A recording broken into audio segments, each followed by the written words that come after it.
রাগের মাথায় আপনি সন্তানকে বললেন তুই মর, ফেরেশতারা বলল আমিন। তোর ভবিষ্যৎ অন্ধকার, ফেরেশতারা বলল আমিন। রেগে মেগে আপনি আপনার মেয়েকে বললেন জীবনেও তোর কপালে স্বামীর ভাত জুটবে না, ফেরেশতারা আবারও বলল আমিন। আচ্ছা, আপনি না সেই ব্যক্তি যে তার নিজের জীবনের চাইতেও সন্তানকে বেশি ভালোবাসেন? আপনি না সেই ব্যক্তি যে তার সন্তানের জন্য হাসতে হাসতে নিজের জীবনটাও দিয়ে দিতে পারেন? আপনি না সেই ব্যক্তি যে আল্লাহর কাছে নিজের চাইতেও সন্তানের জন্য বেশি দোয়া করে? তাহলে কি করে নিজের হাতে নিজের সন্তানের এত বড় ক্ষতি করতে পারলেন? Doesn't make any sense. Common sense বলতে কিচ্ছু নাই আপনাদের?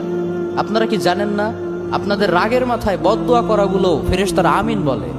দাওয়াতুল ওয়ালিদ আলা ওয়ালাদি, বাবা মা তার সন্তানের জন্য যেই দোয়া করে সেটা ভালো হোক কিংবা বদদোয়া হোক, আল্লাহ সেটাই কবুল করে নেয়। এজন্য খবরদার, নেভার কার্স ইউর চিলড্রেন। রাগের মাথায় কখনো সন্তানকে অভিশাপ করবেন না। খুব বেশি রাগ উঠে গেলে তার জন্য উল্টা